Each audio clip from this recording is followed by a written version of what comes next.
That's great. Didn't change the expression of Pavel on there.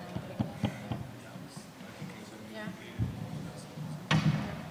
Should we play the video to begin with? Yeah. Maybe I should just say hello. No, let him say it. Yeah. Let Karolína say something. Dobré odpoledne, good afternoon. There is not many people here, but I hope they'll come. I'm happy to introduce Eckman, Hugo Race, Milan Cimfe, and Pavel Karlík. We should talk about connection between Glitterbeat Records, Sono Studio. We should talk about Dirtmusic on tour, and we should talk about influence of African music, which is very important for all of us here. And for the beginning, we will play you a little video, if we can ask.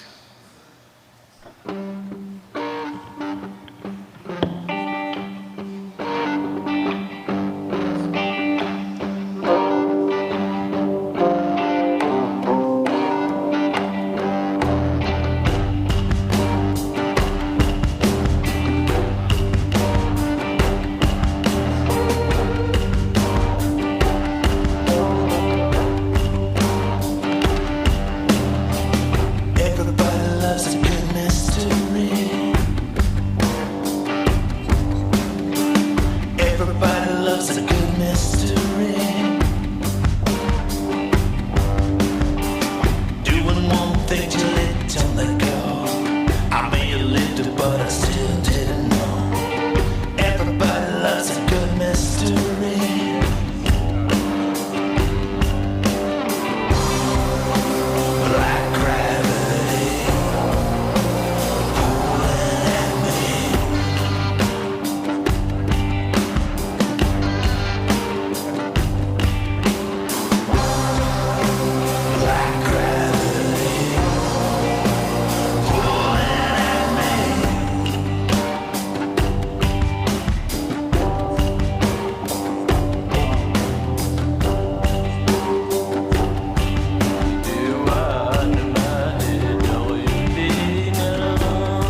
saw a little piece of music that Chris is doing together with Hugo, and maybe for the beginning, I would ask Chris if he could shortly describe how he got to Sono Studio and which project he brought, not even African, but also African, to Czech Republic, like from Africa to Czech Republic.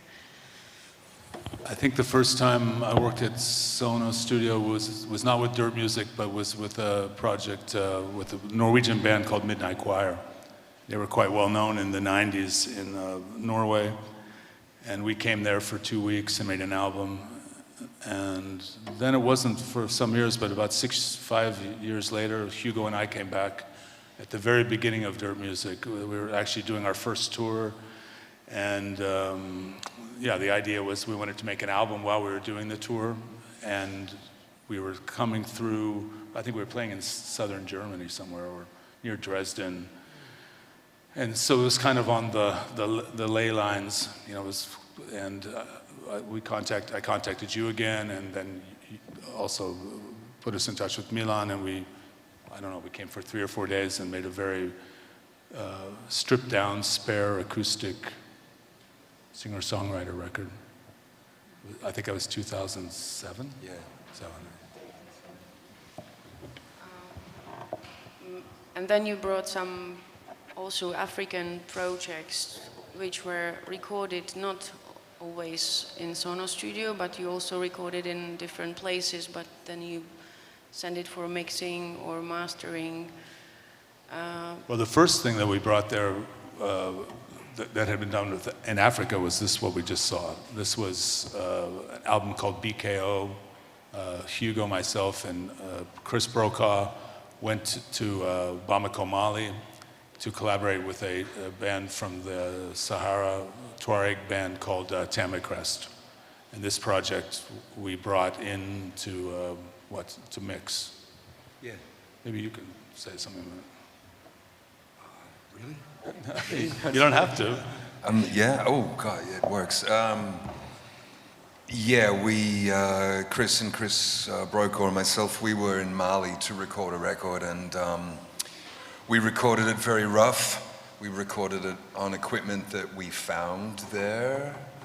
I don't think we brought anything. So we really had the bare necessities to make a record, and we managed to capture the sounds and the vibe. And when we thought about how to put it all together and bring it home, our first thought was to work at Sono. In fact, I hadn't been to Sono at that point, but it was your first thought, and you were telling me about this incredible engineer called Milan in this incredible studio, and how you felt like he'd be the right guy and bring the right vibe on the record, and that's how come we ended up doing the mix there. And it was a good experience because we kept going back after that. Yeah. Well, maybe because you mentioned like technical difficulties during the recording, another question would go to Pavel, because he mainly built the studio, choose all the setup, and Sono is like together with Milan, his baby. So which were your criteria for like building the studio, making all sounds good, feeling musicians happy, and then after all we can compare it with Hugo's and Chris's experiences recorded somewhere in the desert, because it's a big range, not only about technical but also another logistic and cost details. Yeah. This is two very different things, but I think that at the end they are in good relationship. So one side of the coin is the studio, which has to be really very good. So I built it. I was listening to all best records to my ears, best records, and I was searching for who did it and on which equipment, of course. And then I tried to collect all these the best possible staff to have it under one roof and make nice acoustics and atmosphere for bands. But on the other side, those kind of projects, like with African musicians, are very tight in budget. So there are often not space for to bring some equipment to somewhere. And there is also not space many times to bring the musicians to the Europe or anywhere else because this is so expensive, and they are also restricted many times by their governments, and probably they cannot leave their country, for example. So those records are made at place, and I think that the technical quality in this moment is probably not first thing what we have to think about, because authenticity of those people are more important. So this kind of record, then if it come to European or wherever studio, the real studio, we can help a little bit with using the right equipment and the right stuff to let the sound be a bit better. But as I said before, I don't think that this is the first value. The main value is those people and their music, which is very interesting for us, as is really something else. I think one thing that also needs to be considered is that even with very, let's say, low-grade digital equipment now, you can get a sound impression that you couldn't get, 20 years ago, 25 years ago for sure, in the same way. I mean, really standard level stuff it's not great. Obviously we strive for better sound quality. That's kind of what we do, but it's also workable. Especially if you bring it to a facility like Sono, you put it through the mixing desk, you put it through some analog equipment, you can suddenly sort of repair the sound, to some degree. Just get very flat sounding things. And, the projects that we did in Africa, I mean, we were working on, just like eight channels, audience strips, or PreSonus, preamps, just really basic prosumer kind of equipment. But, in the end, I don't think the records really sound like that. We could have gotten to the end much faster if they had been better recorded. There's no doubt about that. But yeah, I would like to say one important thing is that maybe somebody else, but not me. I really don't know how it has to be. What is it very good and what is not good for this kind of the music?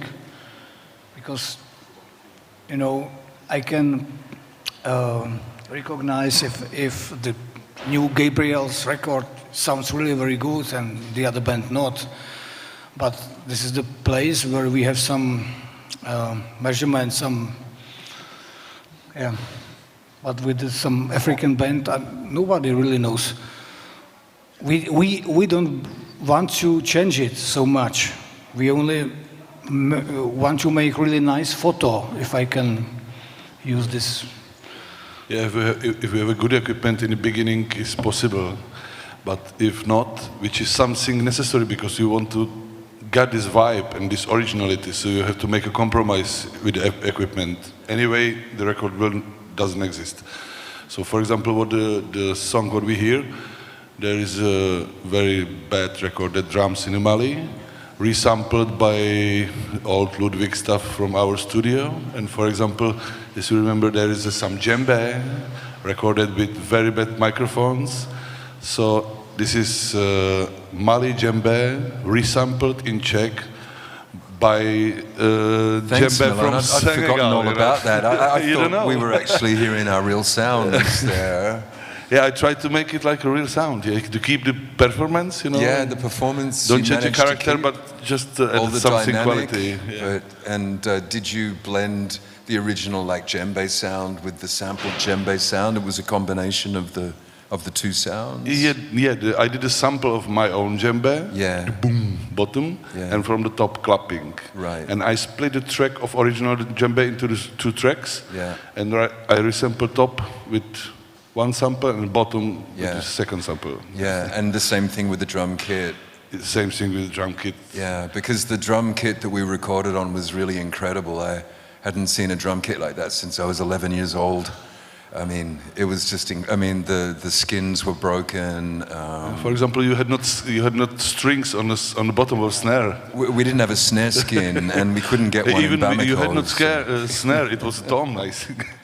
So that's an interesting example of how sampling technology can be used and integrated with really kind of authentic root sounds to come up with something that satisfies the musicians who recorded it and hopefully the audience that buy the record, you know.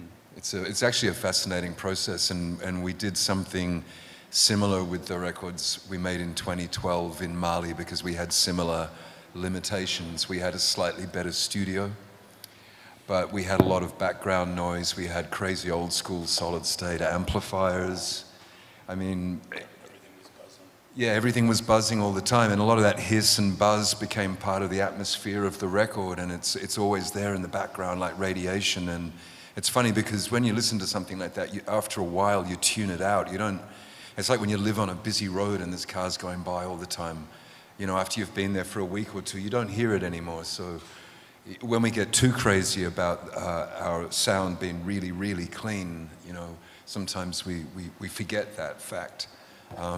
I think you notice it when you compare something. So you take our BKO record and you put it next to an album that was actually recorded in your studio with state-of-the-art equipment, and then you hear the two things in comparison, and you hear that they're not the same. They can't be the same, right? But African music, you know, if you hear music in Africa, it is always distorted. Yeah. Always, you know. I mean, whether the source material is distorted or not, the way it's amplified, the volumes that it's played at on the street, you know, the kind of speakers that are being used. I mean, you know, distortion is music. Why do you think that's so hard to replicate in the West, like in Europe?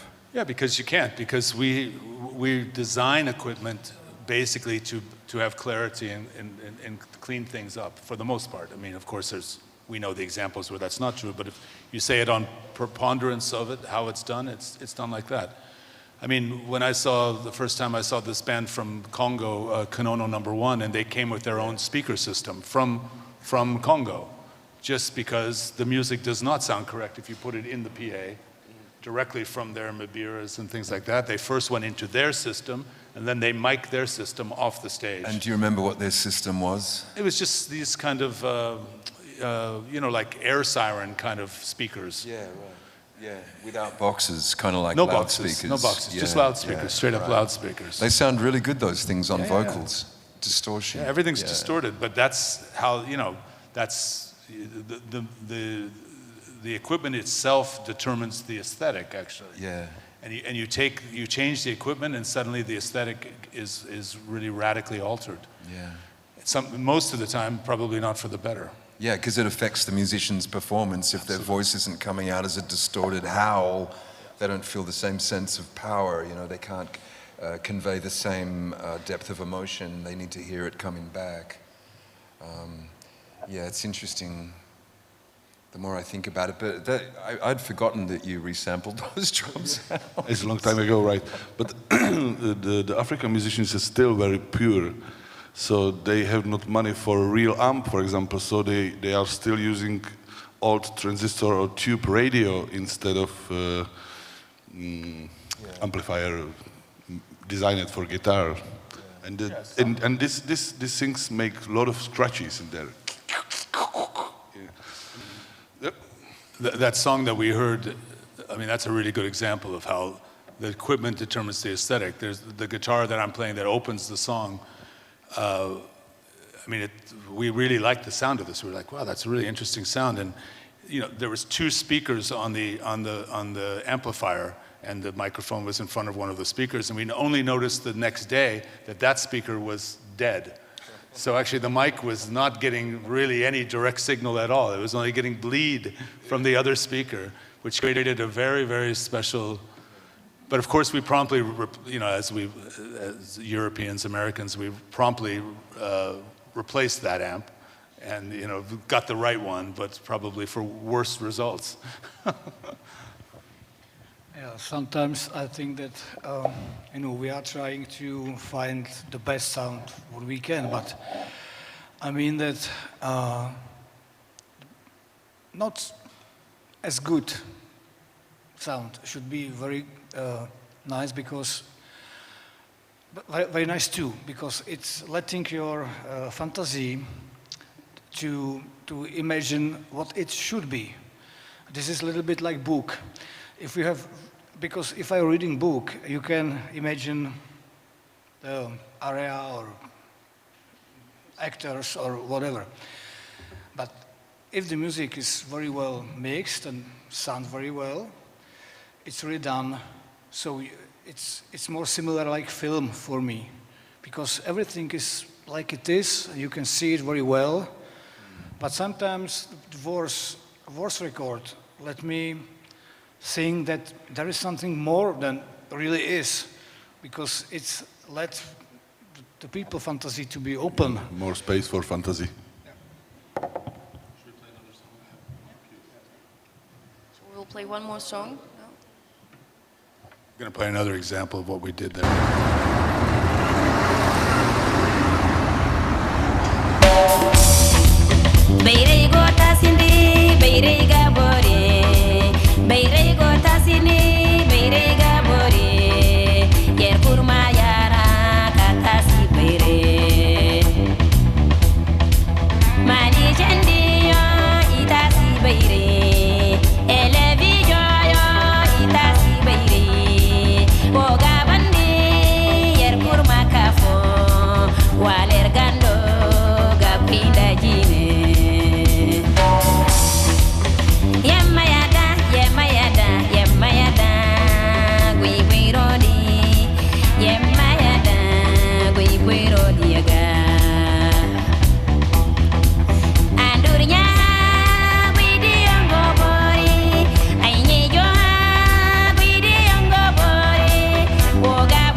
Yeah, that song was recorded in 2012. I think it came out in 2014 or 13. That was on Troubles, yeah. You could see the big room that we were playing in. This was actually, or is actually, a club owned by Salif Keita, the great Malian griot singer. And we had booked into his studio. You can also see pictures of the actual studio, but it was quite small, and Hugo and I kind of walked into it, and then sort of we looked at each other like, let's talk outside. And we both really felt like for what we wanted to do, it was, you know, we had this band chosen, 3-4 guys that we wanted to record with for 4 or 5 days, and we just felt we wanted to be in a big room where we could really see each other and really interact and not feel like, you know, you had to wear headphones. So we said to the engineer, Abu, we said, is there anywhere else? He said, yeah, well, there's this place, but it's really dark and there's no lights in there except for these circular lights that just turn around, you know, and Hugo and I look at each other and go, that sounds interesting. And so he walked us over to this big space, and we just said, okay, let's move all the equipment. Let's just move it all in. And we spent 5 days in there. Yeah. And let me just say one more thing. The singer is named Aminata, and I knew one of her albums. I mean, she amazingly has only ever released one album. It's an absolute classic, but completely unknown outside of Mali, still to this day. And this was the one song out of the whole album that we actually, in a way, composed. Most of the time we were jamming and then cutting up the jams later, then maybe adding some vocals, but doing a very deconstructive, reconstructive process. But this song, we had this idea to bring Aminata in. We said, well, maybe we should have something, you know, like a riff, more than just jamming. But she had, what you see is actually real time. The guy who was, John, who was doing all the videoing, she went right in front of the microphone. She had never heard the song ever, not a single note from that song. And he pressed play and record, and what you see is exactly what she did. Without any editing whatsoever, that is the song. I mean, it's almost like an audio miracle, because she even stopped in the places where the riff changes and then stepped back. Then she came in right at the end of the instrumental. She had no idea how long the instrumental was, but there she was right on the one. I mean, honestly, after 30 years of recording, I never saw anything like that, really. It's pretty amazing. I would have another question for Hugo and Chris. How do you choose the artists in Africa when you plan to travel there? And how strong is your role as a producer, or how do you influence the music you play together? Do you have some rehearsals before, or is it what you find in the place? No, we don't really do rehearsals. You know, it's kind of like you set up a situation and then you watch it and you hope that something good will come out of it, and when you see something starting to emerge that feels positive, like it's going in a direction that you can relate to, then you encourage that. Like Chris was saying, with this 2012 recording, we recorded, I don't know, something like 10 hours of the band all playing together in this room. And then we had to work backwards to try and discover where the songs were. So maybe that's part of our work as producers. Whereas when we were just recording with the band, we were just enjoying playing music, and we were being musicians, and we weren't trying to control the direction or the flow. So collaborating with people is not about dictating to them what you want them to do. So a lot of it's human interaction, and it's very difficult to describe how this comes about, but I think that in this case, there was a friend of ours, Ben Zabo, who was on the ground in Bamako, who at that time was really doing great with his own music and his band. And in a sense, we used part of Ben's band, and Ben was on all the sessions. So he was kind of like he was part of the whole situation, and we could never have done it without him. But he didn't really play on the record. There was a couple of tracks where we forced him to pick up a guitar, and he did some amazing rhythm guitar work because he's really good. But you know, aside from that, we just really wanted to allow things to develop, because the previous record, BKO, Chris and I and Chris Brokaw had in fact written songs, structured songs, even with chord changes and bridges, and we'd brought them in and we'd tried to get Tamacrest interested in learning these songs, and very quickly we found out that they were interested in learning like the basic motor mechanism of the song, but they didn't really have much interest in finer things like bridges or resolutions or stuff. So we quickly started getting rid of all the extraneous songwriting material and stripped it all down, and that was part of the process of being writers and producers at the same time, I guess. I mean, the lines are really blurred in our case between, these two things. Yeah, I think we asked the question when we went back in 2012 from 2010, like, what could we do different or even better? And I think it was also this idea of collaboration as opposed to, in a way, the stuff we did for BKO, Tamacrest is our backing band. And on this, that's not the case. This is actually, we're making it up on the fly with these musicians. I mean, they have as much say in the direction of it as we do. We're just creating it in the moment, on the spot, with a very heavy atmosphere around it. This was in 2012 when the Islamists had invaded the north. A lot of the musicians we worked with had been driven out of the north into Bamako. They were basically in exile. So there was a lot of, this song was called La Paix, Peace.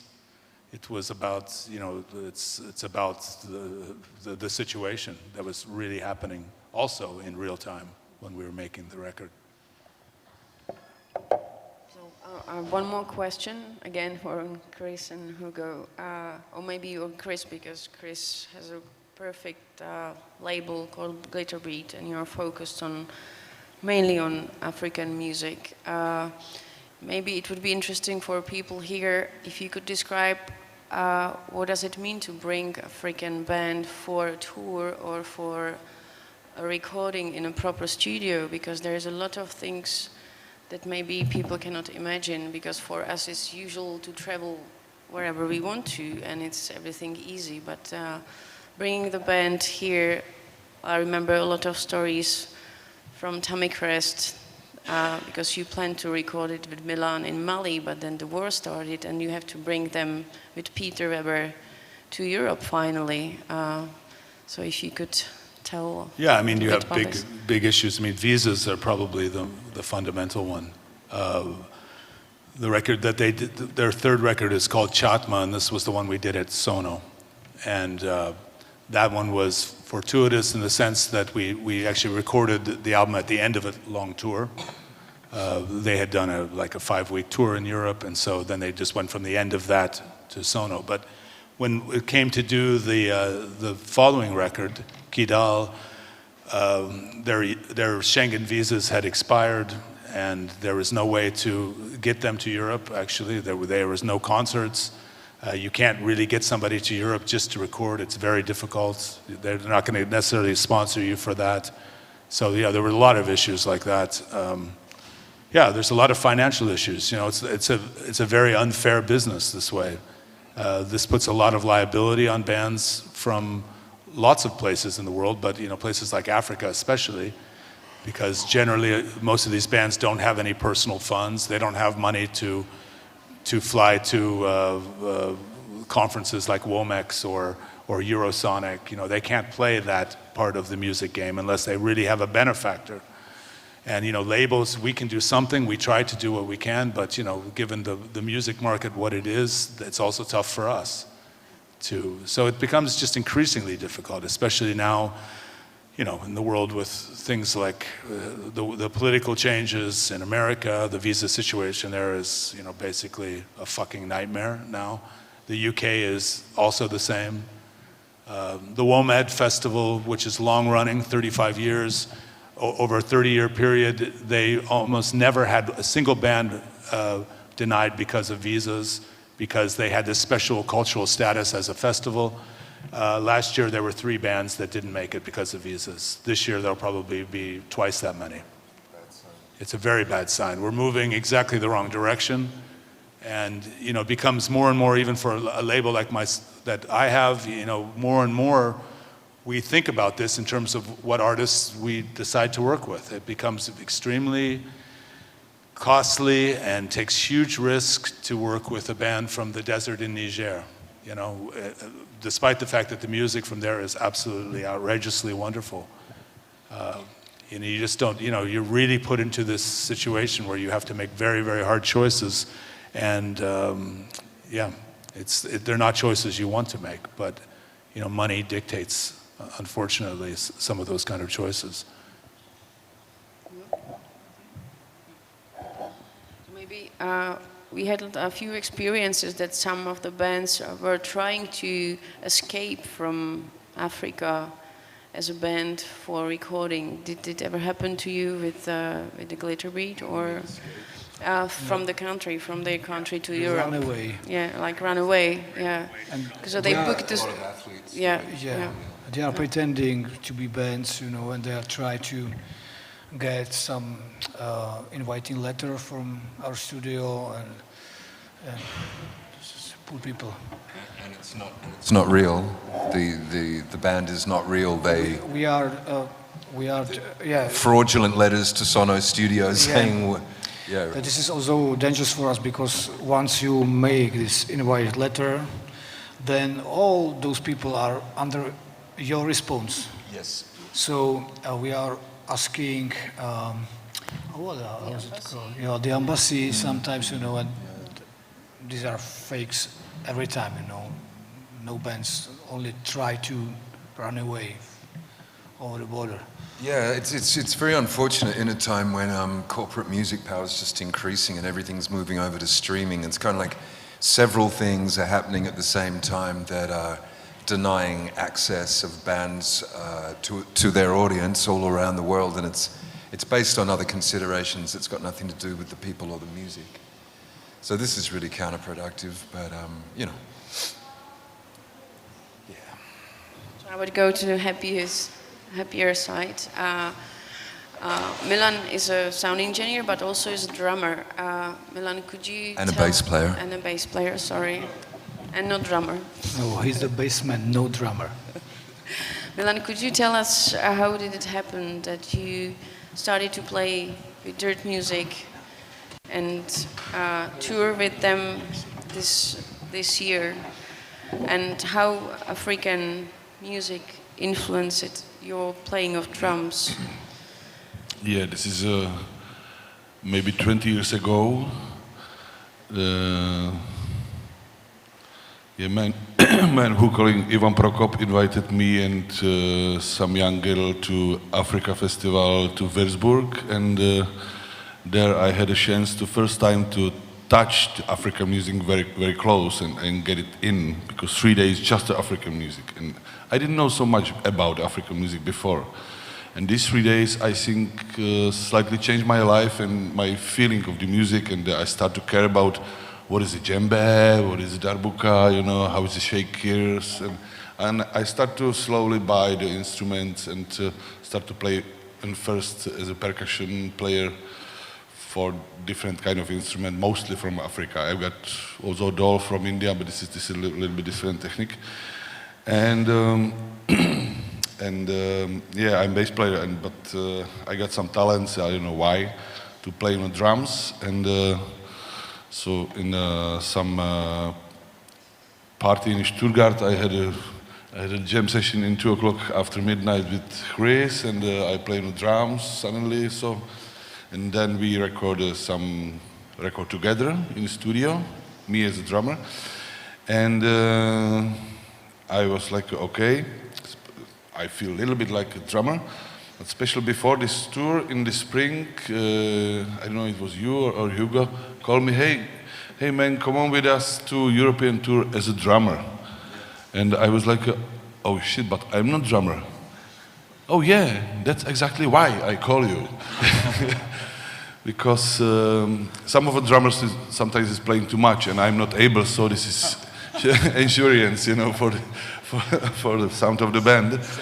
Safety process. And yeah, I started to practice first time in my life, a little bit before tour, and I asked to my friends, how is the technique with the stakes, you know, and and I got a Roland SPD sample loop player with different sounds, and Hugo sent me all the tracks from the recording what they get in Istanbul, and it was finally a very clever thing, because in beginning of a tour, our percussion player didn't get a visa, so we had not percussions, you know.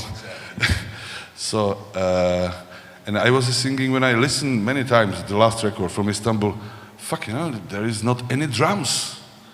What they are meaning, you know, there's just some electronic processed percussion, sounds like rhythms, very homogenic mixing together.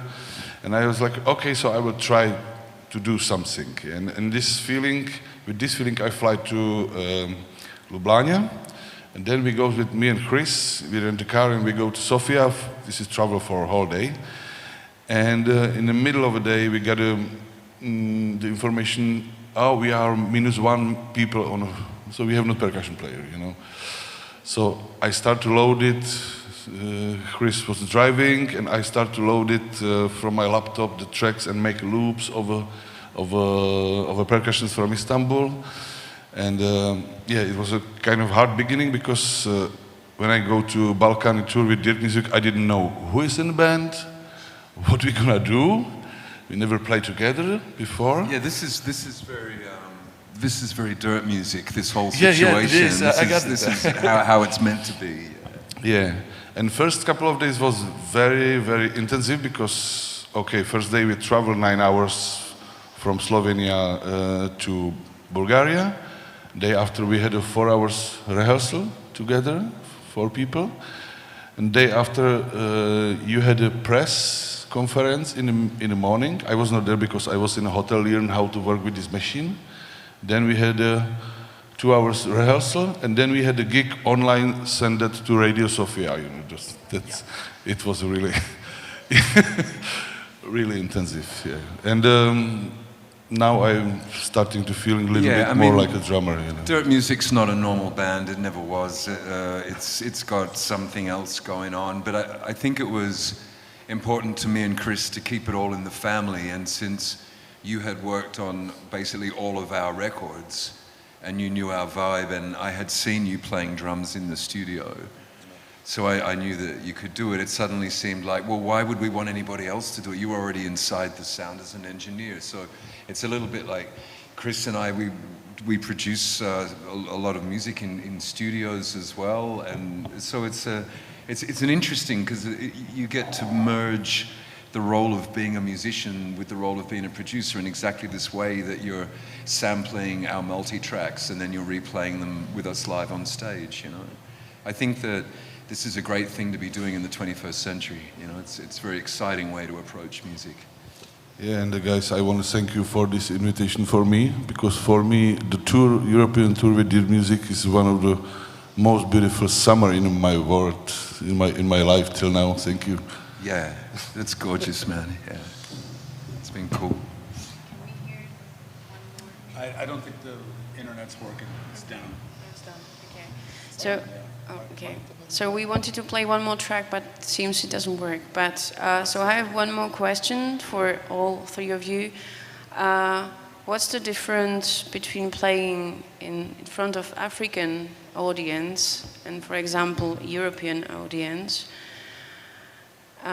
in the terms of like energy and feedbacks from people? And which country did you enjoy or place the most, where the people were more, you know, open, and you had like better feeling playing there?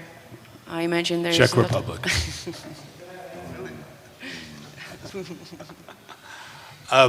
Well, we didn't really play much in Africa. We always mostly played in the studio. But Hugo and I did we did one very memorable gig. Yeah, at the Djembe Club in Bamako we did, and we did the festival in the desert. So we we did festival in the desert. So we did at least 2. One thing I could say about that, Karolína, is that in Africa, music is very much a part of the flow of things in the community. So a band plays for hours, and it's not like everyone turns up at a certain time because they want to see a certain artist.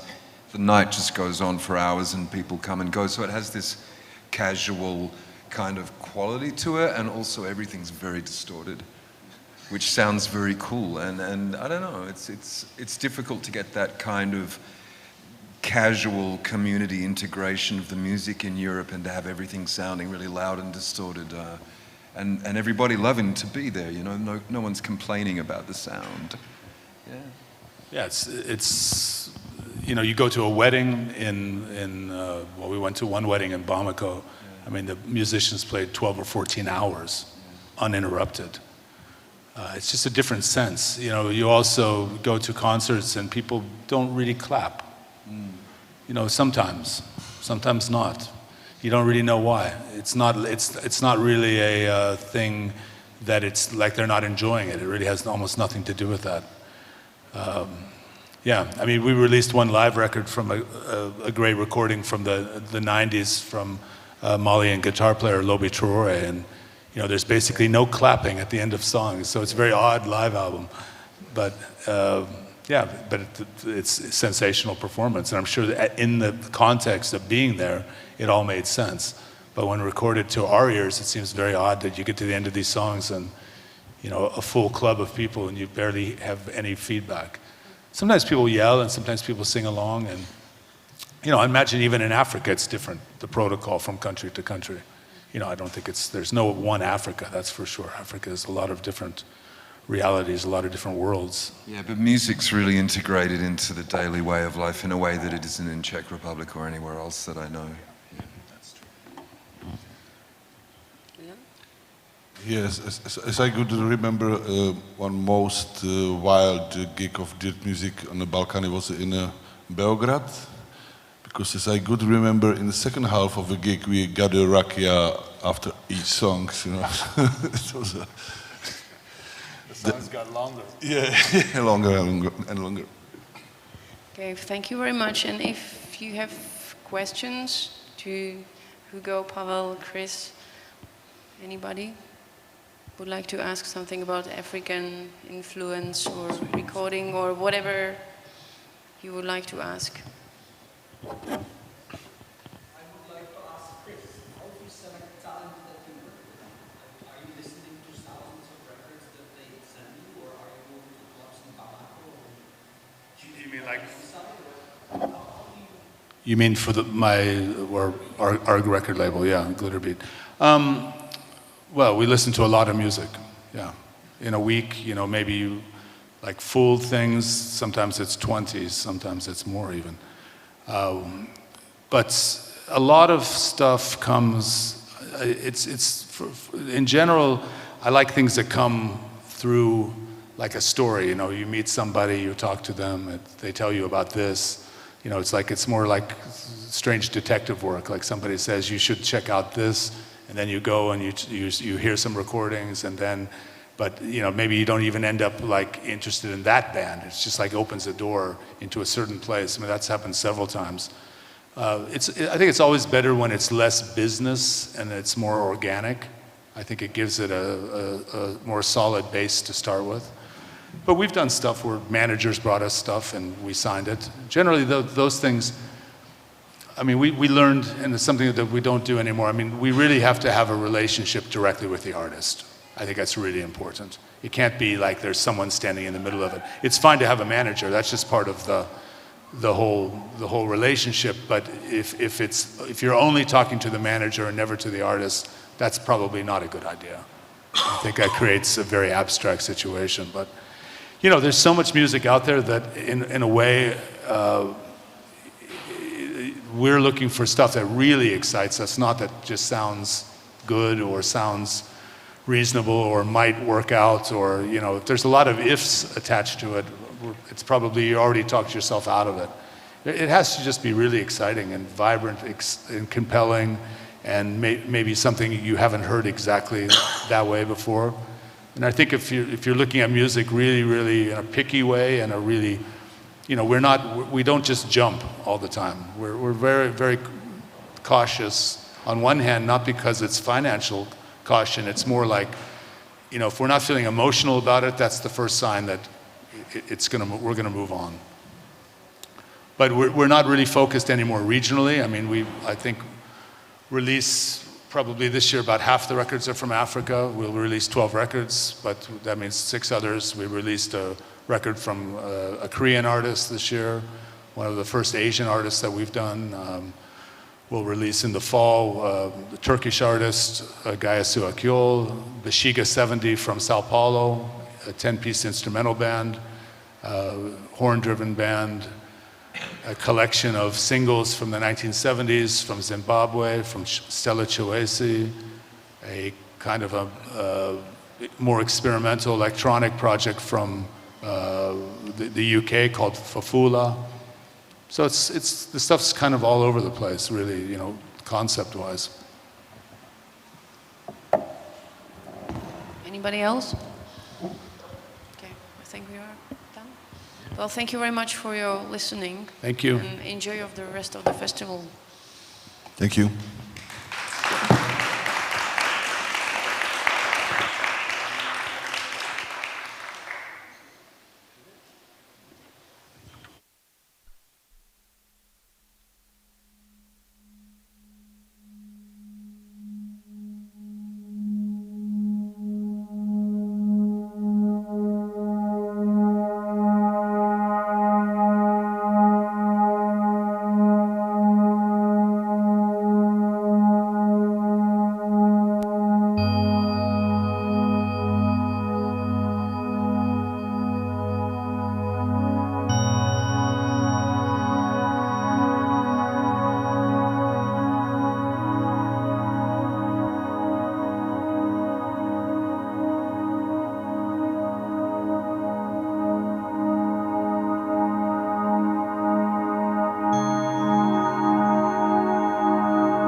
Do you like spending time with us in the basement for 2 hours? No. More on your left side, opposite side. Yeah, it's okay. When we started the novels in Britain, no one had any expectations they would be this popular. Everybody, uncles, aunts, put their money together and bought me a one-way flight ticket to America. My parents escaped from Tibet, and soon after I was born. Covering war is intense, and, you know, they make marks. Wow. I just saw 5 people shot to death. We forget that there's a way to flow with life, to surrender to the moment. This is a fundamental life skill. Not only men and women are not the same, all women are not the same, all men are not the same. So this idea of sameness is just crazy. Everybody is different. That we are curious about things that we don't understand. That curiosity led Homo sapiens to become what they are. Like a curtain open in front of your eyes, and you start to see the reality, why we're here.